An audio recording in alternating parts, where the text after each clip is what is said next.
மொத்த தமிழ்நாட்டு மக்கள் சார்பாக லோகேஷ் கனகராஜ் உங்களுக்கு ஒரு தாழ்மையான ரிக்வெஸ்ட். எனக்கு நீங்கள் ஃப்ரெண்டு, நான் சொன்னால் நீங்கள் நிறைய பண்ணியிருக்கீங்க, தயவு செஞ்சு முடி வெட்டி ஷேவ் பண்ணிடுங்க. அந்த அருண் மாதேஸ்வரன் ஷூட்டு முடிஞ்சு போச்சு, நான் பார்த்தேன். ரேப்பெல்லாம் கேக் வெட்டினீங்க, பேட்ச் ஒர்க் எடுப்பார் அவர். அதான் ஒரு சினிமாவின் ஜீனியஸ் ஆச்சு. நீங்கள் எல்லாமே ஒரு பேட்ச் ஒர்க் எடுக்கட்டும், ஆனால் ஷேவ் பண்ணிடுங்க. நல்ல கலையாக இருப்பான் லோகேஷ் அப்படின்னு. இப்போ லோகேஷ் மூஞ்சியே 2 வருஷமாக நான் தேட வேண்டியிருக்கு.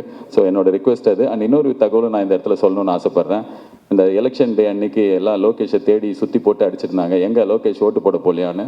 ஸோ அப்போ நான் வந்து அதுக்கு பின்னாடி ஒரு சம்பவம் இருக்குது, அது எனக்கு தெரியும், அதனால சொல்லணும்னு ஆசைப்பட்றேன். ஏன்னா அவரே சொன்னால் நல்லா இருக்காது. நான் ஓட்டு போட்டு பாம்பேக்கு கமெண்ட்ரி பண்ணுறதுக்காக போனேன். அவர் சென்னையில் ஒரு வேலையை முடிச்சுட்டு ஓட்டு போடுறதுக்காக கோயம்புத்தூர் போனார்.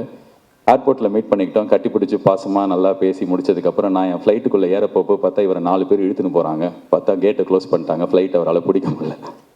ஸோ ஓட்டு போட போனார், அவரால் போட முடியல. ஸோ இந்த உண்மை உலகத்துக்கு சொன்னதுக்காகவாது நீங்கள் ஷேவ் பண்ணணும்.